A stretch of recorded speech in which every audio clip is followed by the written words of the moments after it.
I've made over $20 million in online sales, and in today's video, I'm gonna give you the 5 laws of authority selling so that you can make more money. But first, let's talk about the 3 biggest mistakes that you make on sales calls. Number 1, being their friend. Too many of you pick up the sales call and you're like, hey John, how's it going? How's your day, brother? Where's the weather at? What's your dog's name? Listen, you're on the call to sell them a service. Don't spend so much time building a rapport that they start viewing you as a friend. Number 2 is to not use a script. You feel like you're salesy when you don't use a script. As a result of not using a script, you just get on the phone and you talk about random stuff and your prospect never purchases. Instead, follow a proven sales process, a proven sales script so you can get better results. Third is not having enthusiasm. Start your calls just like you're having a normal conversation and the prospect is bored and wants to jump off a bridge. Now that we've been through that, let's go into the 5 laws of authority selling. Law number 1, qualify. The best way to get on the phone with the right prospects is to make sure that they're the right prospects. The way that you do this is you set up your calendar to ask questions which will qualify the prospect before the call. What you need to identify is you need to identify whether or not this prospect is actually going to show up and whether or not this prospect actually has the money to purchase your service. Here are the 5 questions you need to ask in your qualification process for your sales. Number 1, first name and last name. Duh. Number 2, email address. Number 3, phone number. The reason you need this is you're going to send text reminders through Calendly. Number 4, I take my time seriously and I'm going to show up with a lot of value. Do you commit to showing up with a pen and paper on time? Yes or no? And number 5, what is your current budget for coaching? Option number 1, I'm willing to invest regardless of the price. Option number 2, I'm willing to invest, but I need to make sure it fits the budget. Option number 3, I don't really have the funds right now. Or option number 4, I'm just looking for some free advice. By qualifying your prospects before the sales call, when you get on the sales call, you'll know that you're getting on the call with the right person. And because you're an authority, you don't have time to waste. Law number 2 is to remind. Listen, you can't sell to thin air.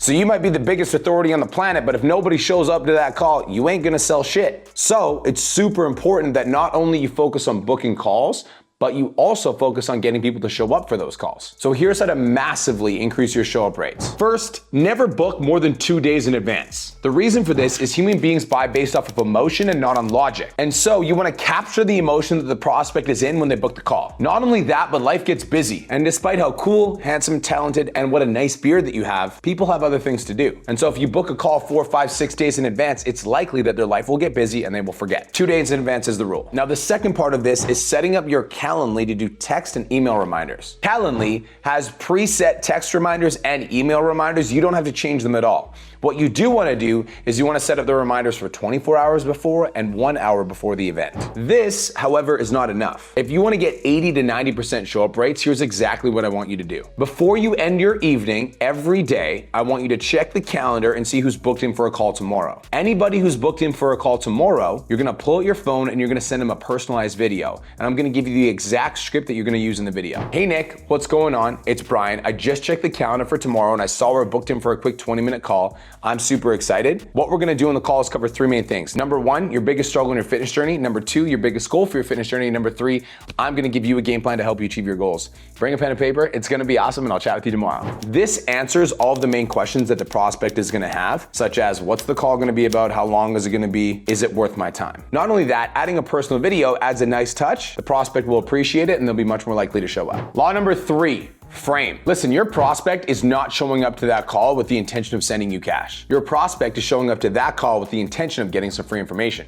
You are showing up to that call hoping to get some cash. So what we have is we have a clash of ideas. Prospect wants some free information. You want to sell your shit. Write this down and don't forget it. In this scenario, the person who has the strongest frame wins. Now I know what you're thinking. What the fuck is a frame? I'm so glad you asked. A frame is an agreed upon container in which 2 individuals have a relationship. An example of a frame is if I go to the doctor and I'm sick and I'm asking him for help, the frame is that he's an expert and I'm the patient. So when he tells me to do stuff, I do stuff. Here's another example of a frame with a flipped power dynamic. You remember when you were in high school and you had a substitute teacher and she thought she was the boss, but you're actually the boss? And then you'd make jokes that the entire class would laugh at and the substitute teacher couldn't do anything? In that instance, I actually have the stronger frame because I'm the one that's influencing the behavior in the room. So you'd think that the teacher should have the stronger frame, but in reality, I have the stronger frame because I'm making everyone laugh. Make sense?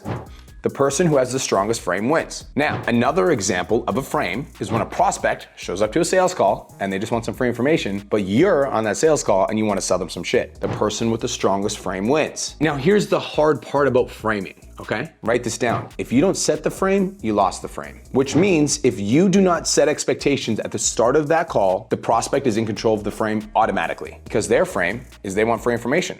So unless you take control of that frame right away, their frame is going to be the one that runs the call. And that's why you can't close clients. You think you have a problem overcoming objections, but in reality, you're not framing properly, so the prospect doesn't view you as the expert. When I go to the doctor, I'm not arguing with my doctor about what my health problems are. He's the doctor, I'm just listening. Make sense? Nothing that you say on that call matters at all unless you frame yourself as the authority on that call. If your prospect views themselves in control of the call, which will happen by default if you don't set the frame, they are not going to purchase anything off of you and they're not going to take your advice. So here's how to put yourself in the driver's seat of your call in the first 30 seconds. Framing starts the second the prospect answers the phone. What you want to do is you want to approach it with an 8 out of 10 enthusiasm, not 10 out of 10. Hey Nick, thanks so much for jumping on the call today. Hope you're having a great day, brother. I'm having a great day too. You sound like a sleazy douchebag. You also don't want to come into the call like this. Hey Nick, thanks so much for taking the time to meet with me today. You sound boring as fuck. I'm gonna hang up. Instead, you need to come in with conviction and energy and enthusiasm with an 8 out of 10. Hey Nick, what's going on, brother? Yeah, it's Brian Mark from Peachy Domination. How are you? How's your day, brother? Awesome. Yeah, you're based in Calgary, right?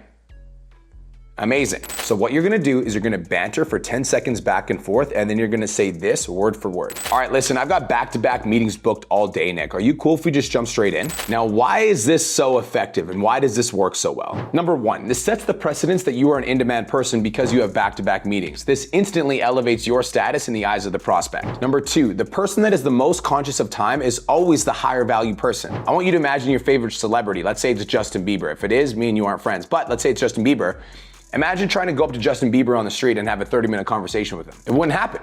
Justin Bieber's busy. He wouldn't even look at you. He's super conscious of the time. So the person that is the most conscious of time in social situations is the person that is perceived as higher status. Number three, by getting straight into the call, you set the frame that we're here for business. And once they agree that it's cool to jump right in, they've accepted your frame. Now remember what I said about framing. A frame is an agreed upon container in which two individuals have a relationship. The key here is agreed upon container. You must get your prospects to agree. Here's what not to do. All right, Nick, so I've got back-to-back meetings booked all day, so I'm just gonna jump straight into this, brother. So what we're gonna do today, you need to get their agreement, right? If you just jump straight into it and you don't ask for permission, they haven't agreed to the container that you've set, AKA they have the stronger frame.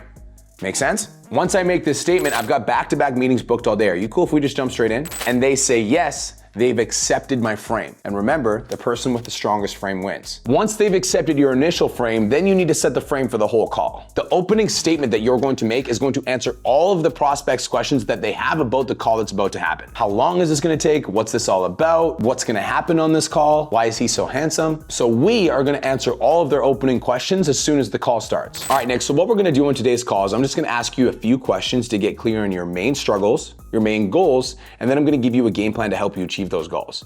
At the end of the call, I'm gonna let you know whether or not I can help you out. If I can, I'll invite you to work with me.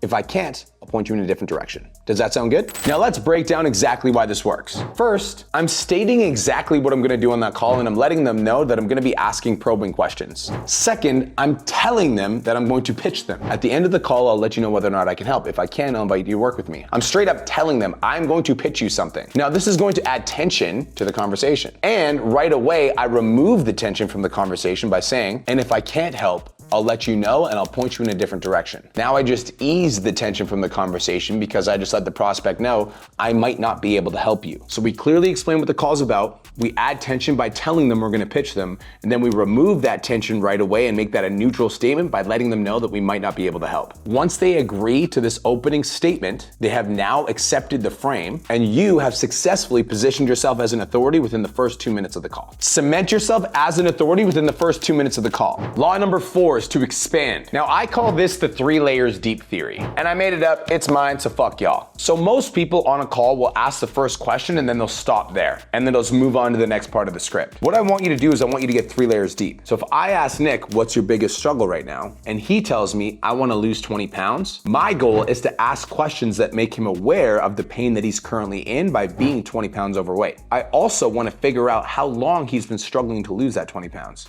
So I'll say, 20 pounds? All right, that's Makes sense. And how long exactly have you been trying to lose that 20 pounds? Now we're on layer 2, and now Nick's gonna say, well, I've been struggling to lose the 20 pounds for the last 3 years. And again, most people stop here. But if you wanna sell on the phone today, then you need to make the prospect aware of the current pain that they're in by asking them the right questions. So what I'm gonna say is 3 years, wow, that's a long time to be struggling with the weight loss. And I guess I'm just curious, why do you want to take action right now and lose that 20 pounds? Why don't you just wait another 3 years? Now the prospect is going to open up and tell me exactly why they're on this call with me. Well, to be honest, Brian, my mom died of a heart attack when she was 61, and I just don't want that to be me. Boom. Just like that, you've uncovered their primary motivating factor on exactly why they're on this call with you.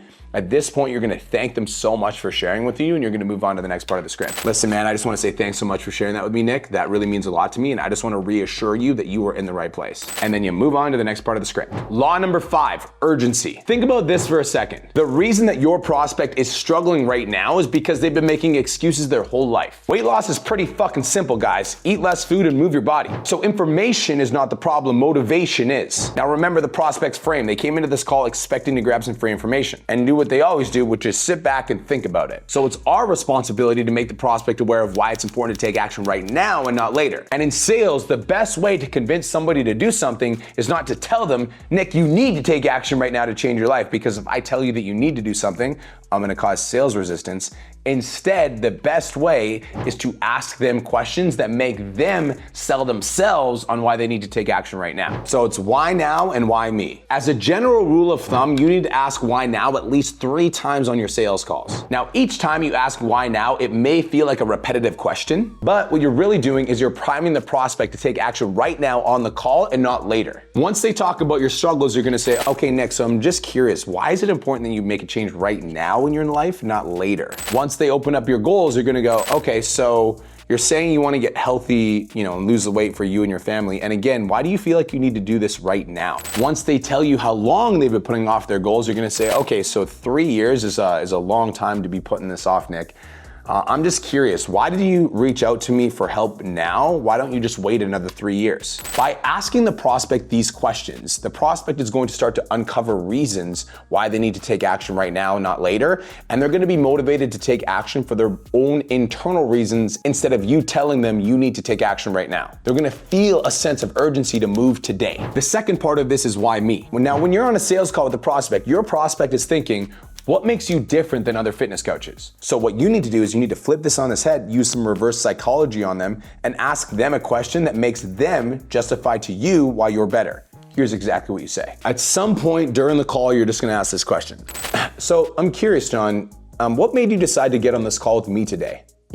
About fitness coaching. I mean, there's tons of fitness coaches you could choose from. Like, why did you choose me? By asking the prospect this question, they will start to justify to themselves and to you why you're a better coach for them than the other people. So the 5 laws of authority selling. Law number 1, qualify.